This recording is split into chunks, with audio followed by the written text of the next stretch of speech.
वसीयत यानी property will, आपको ये समझना पड़ेगा कि वसीयत बनाना क्यों आवश्यक है, वसीयत लिखना क्यों ज़रूरी है, आखिर इसे कैसे बनाया जाता है, कैसे तैयार किया जाता है। और बहुत सारी भ्रांतियाँ, बहुत सारे ऐसे इल्यूजन जो आपके दिमाग में घूमते हैं, धारणाएं होती हैं कि ऐसा होगा या वैसा होगा, लेकिन कानूनी तौर पर कैसा होगा, इस पर्टिकुलर वीडियो में आपको जानकारी मिलेगी। हम बात करेंगे वसीयत से संबंधित, क्यों ये आवश्यक है, क्यों आपको करना चाहिए, क्यों विल बनानी चाहिए, इसके बारे में हम जरा बात करेंगे। अंत तक बने रहें, इससे संबंधित जो महत्वपूर्ण जानकारी है वो आपको मिलेगी और मेरा वादा है जरूर आपके काम आएगी। नमस्कार, आप सभी ने शुरुआत अशोक पांडे के साथ लीगल एडवाइस में की है और इस पर्टिकुलर वीडियो के माध्यम से हम आपको बताएंगे कि आखिर वसीयत कैसे बनाई जाती है और आखिर इसकी क्या उपयोगिता है। शुरू से समझते हैं। देखिए, हिंदू उत्तराधिकार जो अधिनियम है वो 1956 में आया और इस के पहले, मतलब ये जो हिंदू सक्सेशन एक्ट है 1956 का,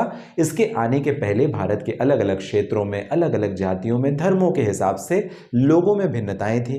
कई जगह मिताक्षरा स्कूल चलता है, उत्तराधिकार अधिनियम मिताक्षरा स्कूल जहां पे गवर्न होता है, जो कि बहुत हमारे भारत के उत्तर भाग में पाया जाता है, होता है। और दया भाग, जहां पर एक अलग प्रचलन था, जहां पर बेटे या बेटी को कोई अधिकार ही नहीं मिलता था प्रॉपर्टी में। भाई, आपकी प्रॉपर्टी आपको जिसको देना है दो, नहीं देना है मत दो, फिर बाद में लड़ते रहो।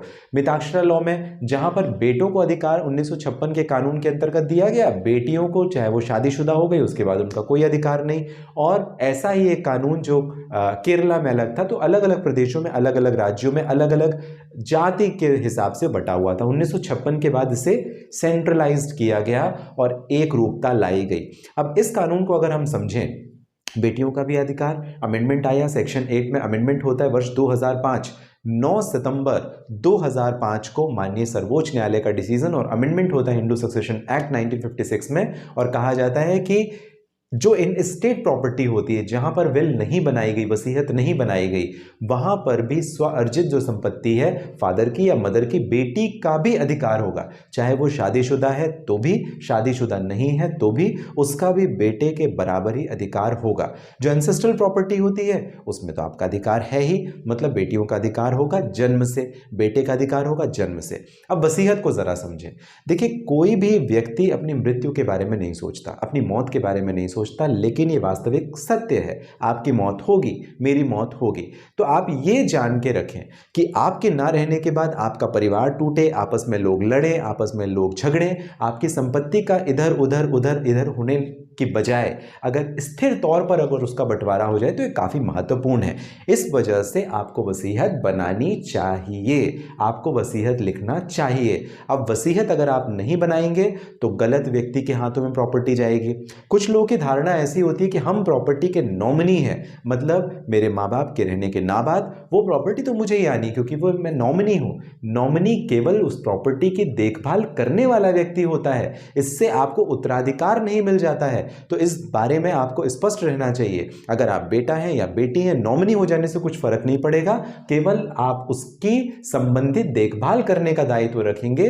लेकिन जो उत्तरदायित्व है वो उत्तराधिकारी वो होता है कि उस प्रॉपर्टी के बाद मालिकाना हक, उसे खरीदने, उसे बेचने, उसे अपने नाम पर लेने, उस प्रॉपर्टी का फुल एंजॉयमेंट करने का जो लीगल राइट है वो उसे मिल जाता है। तो इस वजह से वसीयत बनानी चाहिए। अब वसीयत कैसे लिखी जाती है? देखो, आप उसे रिटन वे में लिख सकते हो, टाइप्ड वे में लिख सकते हो, या हैंड रिटन में लिख सकते हो। हाथ से भी लिख करके बना सकते हो या टाइप्ड वे पे लिखो। मैं सजेशन दूंगा आप उससे टाइप्ड वे में लिखें, स्पष्ट लिखें, क्लियर लिखें।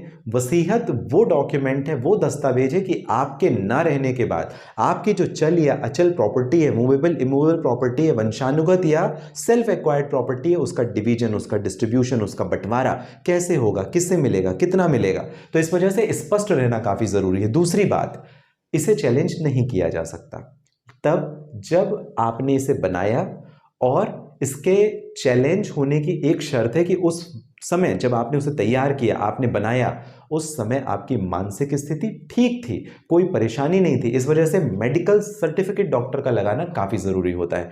तो आप इस चीज को एक नकारात्मक वे में ना लें कि आपने, ये बहुत अच्छी बात है कि आपके ना रहने के बाद आपकी जो संपत्ति स्पष्ट तौर पर किसे कितनी कितनी क्या मिलनी है वो निर्धारित हो जाएगी। तो हमेशा विल बनाएं।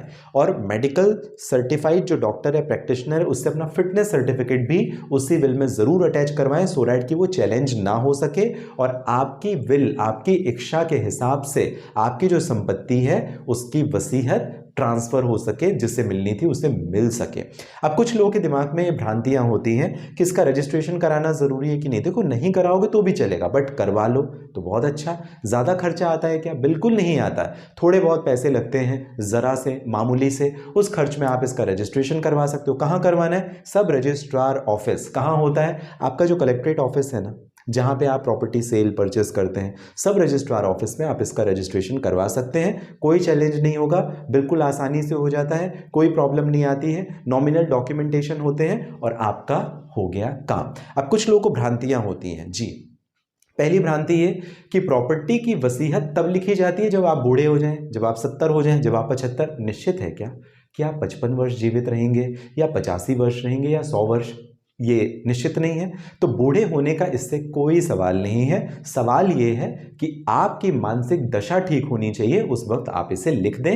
ये काफ़ी इंपॉर्टेंट है। आप कॉन्फिडेंशियली भी रख सकते हैं इसे, या डिस्क्लोज करना चाहें तो डिस्क्लोज भी कर सकते हैं। दूसरा प्रश्न, जहां पर लोगों को यह डाउट होता है कि वसीयत को अदालत में चुनौती नहीं दी जा सकती यदि वह ऐसे समय बनाई गई है जब व्यक्ति शारीरिक और मानसिक रूप से स्वस्थ था। मैंने बताया हाँ, ये बात ठीक है। केवल उसका प्रोबेशन का केस लगाया जा सकता है, क्योंकि वसीयत है, उसकी मर्जी, उसकी इच्छा। मेरी प्रॉपर्टी में किसी भी देना चाहूं दे सकता हूं, कोई उस पर आपत्ति नहीं होगा।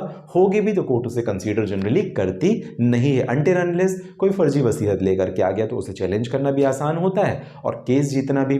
तीसरा एक प्रश्न जहां पर लोग ये समझते हैं कि वसीयत लिखना काफ़ी महंगा होता है, उसे रजिस्टर्ड करवाना काफ़ी महंगा, वकील की फीस, कोर्ट की फीस, इसकी फीस, उसकी फीस, खूब सारी स्टैम्प ड्यूटी। ऐसा कुछ नहीं है, गलतफहमी ना रखें। जो डॉक्यूमेंटेशन का नॉमिनल एक खर्चा होगा, उस खर्चे में आप इस काम को कर सकते हैं, काफ़ी आसानी से कर सकते हैं। आपको कोर्ट फीस ज़्यादा नहीं देनी पड़ती है। केवल जो रजिस्ट्रेशन फीस है वो भी बहुत ज़्यादा नहीं, मुश्किल से 500-1000 रुपये कुछ होती है, वो आपकी लगेगी, आपकी वसीयत रजिस्टर्ड हो जाएगी।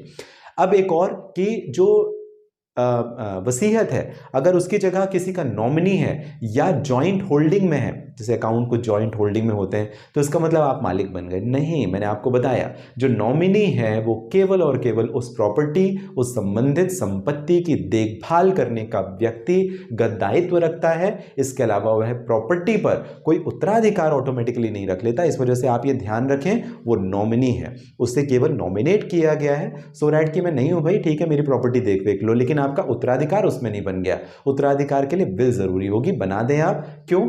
क्योंकि आपके फिर बेटा बेटी, आपके परिवार में डिस्प्यूट ना हो, झगड़ा ना हो, आपकी संपत्ति का सही तरीके से जैसा आप चाहते हैं वैसा बंटवारा हो जाए। कॉन्फिडेंशियली रखना चाहें रख लें, डिस्क्लोज करना चाहें कर दें, आपकी मर्जी, आपकी इच्छा। लेकिन वसीयत से जुड़े अगर कोई आपके प्रश्न है, कमेंट बॉक्स में आप जरूर पूछ सकते हैं। नंबर रिफ्लेक्ट हो रहा है, जहां से आप अगर मुझे डायरेक्टली बात करना चाहें तो अपॉइंटमेंट बुक करने के बाद भी बात कर सकेंगे। साथ ही साथ अगर कोई भी लीगल सवाल है, इस वीडियो के डिस्क्रिप्शन में डिटेल लिंक है, डायरेक्टली अपॉइंटमेंट बुक करके भी आप मुझे बात कर सकते हैं। विशेष तौर पर मुझे यानी अशोक पांडे को लीगल एडवाइस में आपका जो कीमती महत्वपूर्ण समय मिलता है, इसके लिए आप सभी का विशेष तौर पर धन्यवाद।